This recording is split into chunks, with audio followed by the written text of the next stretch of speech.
Hello everyone, welcome back to my YouTube channel. आज अपन पूरा डिटेल्स में पढ़ेंगे प्रोफेस के बारे में। तो चलो स्टार्ट करते हैं वीडियो को। अब उसके बाद देखेंगे प्रोफेस के बारे में अपन डिटेल में पढ़ेंगे। Prophase is the first stage of mitosis which follows the S and G2 phase of interphase. मतलब जो S और G2 फेज को मतलब इंटरफेस का रहता है, इसको मैं बताती हूँ डिटेल्स में। Prophase is the first stage of mitosis which follows the S and G2 phase of interphase. The new DNA molecules formed during the S phase are not distinct but intertwined. Prophase is marked by the initiation of condension of chromosomal material. The chromosomal material becomes untangled during the process of chromatin condension. The centrosome, which is duplicated during the S phase of interphase, now begin to move towards the opposite poles of the cell. The completion of prophase is marked by the following characters events. अब इसका क्या मतलब है? तो अब इसमें क्या लिखा है कि प्रोफेस में क्या होता है। ये जो फर्स्ट स्टेज रहती है प्रोफेस, वो जो फॉलो करती है S और G2 फेस को, इंटरफेस के। ठीक है, इसमें क्या होता है, जो सेंट्रियोल्स बनते हैं, वो जो सेंट्रियोल्स रहते हैं सेल के अंदर, वो टूवर्ड्स होते हैं अपोजिट पोल में। कैसे टूवर्ड्स अपोजिट पोल में होते हैं? जैसे ये सेल है,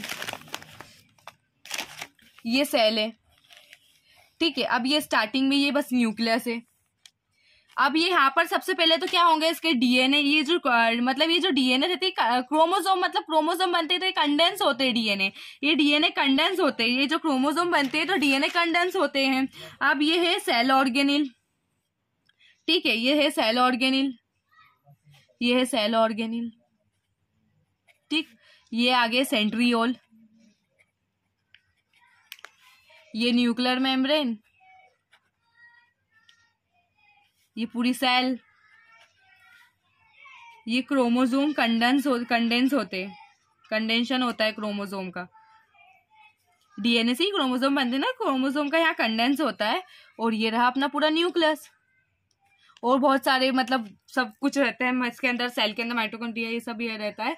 पर ये जो इसके सेंट्रियोल है, ये कंडेंस हो गए। अब ये जो सेंट्रियोल है, ये सेंट्रियोल, ये सेल के अंदर सिर्फ मैं सेंट्रियोल बता रही हूँ। ये सेंट्रियोल है, ये जैसे ये सेंट्रियोल है, ये सेंट्रियोल है, तो ये अपोजिट पोल में जाते हैं। मतलब एक सेंट्रियोल यहाँ चले गया, एक सेंट्रियोल यहाँ चले गया, तो ये दोनों अपोजिट पोल में जाते हैं। ये इसके सेंट्रियोल दोनों अपोजिट पोल में जाते हैं। तो इसमें ये भी होता है। अब इसमें क्या है और क्या है इसमें होता है, सेंट्रियोल चले गए अपोजिट पोल्स में चले गए, क्रोमोसोम मटेरियल मतलब उसका कंडेंस हो गया। अब टू क्रोमेट मतलब अटैच हो गए टुगेदर। और जो मतलब जो क्रोमोसोम जो अपने सेंट्रोमियर भी बनाया था, जो क्रोमोसोम है वो अटैच हो जाते हैं। ये जैसे दो कंडेंस हो गए, तो ये बीच का इसका ये जो इसका सेंट्रोमियर हो गया ना, ये जब ये डीएनए ये ऐसे कंडेंस हो गए, तो ये बीच का पॉइंट सेंट्रोमियर हो गया। मतलब ये टू क्रोमेटिड्स, मतलब ये एक क्रोमेटिड है और ये क्रोमेटिड है, ये दोनों आपस में कंडेंस हो गए, तो ये सेंट्रोमियर हो गया।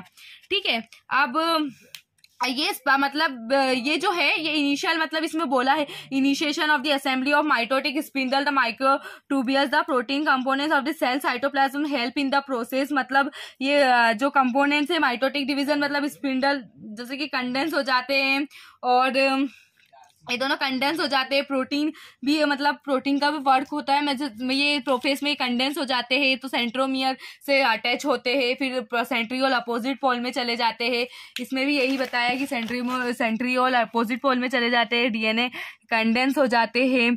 और मतलब सेंट्रोजोम, मतलब जो सेंट्रोजोम है, सेंट्रोजोम वो डुप्लीकेट हो जाते हैं। मतलब जो डुप्लीकेट होते हैं during the S phase of interphase में डुप्लीकेट होते हैं, तो वो मूव करते हैं टुवर्ड्स द अपोजिट पोल में। क्योंकि वो जब एस फेज, जब डीएनए कंडेंस हो रहा है, वहां पर सेंट्रोमियर, इसमें मैंने बताया सेंट्रोजोम कंडेंस हो रहा है, तो वो अपोजिट पोल में चले जाते हैं।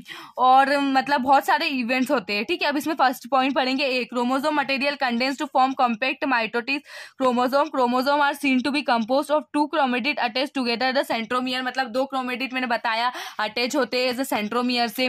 Centrosome begins to move towards opposite pole. Each centromere radiates our microtubules called esters.